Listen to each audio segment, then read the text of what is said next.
Bring you the latest update on Huawei. A day after Google restricted Huawei's Android license, its founder has reiterated that the company cannot be isolated. Ren Zhengfei, owner and CEO of the Chinese telecom giant, has struck a defiant tone against what he calls the United States' attempts to block his company's global ambitions.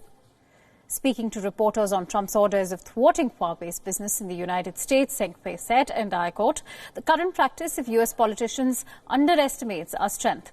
Huawei's 5G will absolutely not be affected. In terms of 5G technologies, others won't be able to catch up with Huawei in 2 or 3 years."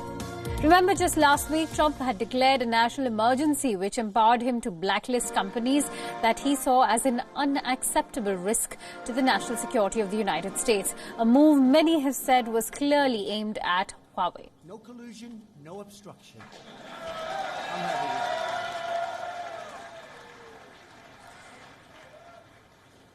And now that Google has suspended its business with Huawei, many of you who own a Huawei phone will have questions. Like, would you be able to use your phone in the same way? Would you get timely security updates? Well, here are the answers to your questions. Firstly, will the Huawei phone still work? Yes, your existing Huawei phone will function in the same way. You will continue to have access to the Google Play services. Your phones will be able to use and download app updates.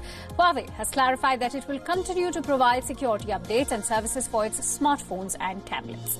What would happen now to future Huawei phones? Huawei can continue to bring out Android phones in future, but it will only be able to use the open source version of the Android. In other words, popular Google apps such as Gmail, YouTube and the Chrome browser that are available through Google's Play Store will disappear from future Huawei handsets. Now, will it impact Huawei's phone sales? The impact is expected to be minimal in the Chinese market. Most Google mobile apps are anyway banned in China, but it is likely to affect their smartphone sales in markets outside of China. Will Huawei make its own mobile operating system is another question. Now, Huawei is ready with an alternate plan. The company says it has spent the last few years preparing a contingency plan by developing its own technology in case it is blocked from using Android. Now, some of this technology is already being used in products sold in China. Huawei might work around that to make of phones sold in other markets. Now, let's shift focus over to the Ukrainian parliament. The actor who played the president on screen became the president for real in Ukraine. And yes, we are talking about Volodymyr Zelensky, who has been sworn in as Ukraine's new president. After being sworn in, Zelensky was given a spectre, which he held aloft as a sign of victory. Immediately after taking oath, Zelensky dissolved the Ukrainian parliament and called for snap elections. He did this in a bid to win seats in a legislature that is still dominated by the former president's loyalists, and that is Poroshenko. Now, Zelensky's new party has no representation in the parliament as of now. Ви призначили самі. Зробіть це. І повісьте медалі собі. Ukraine's Prime Minister has also announced that he would step down this Wednesday. He has also confirmed that he would take part in the upcoming parliamentary elections. Ukraine's Prime Minister belongs to former President Petro Poroshenko's party. Я дуже хочу, щоб у ваших кабінетах не було моїх зображень. Не було, будь ласка, моїх портретів, бо президент не ікона, не ідол.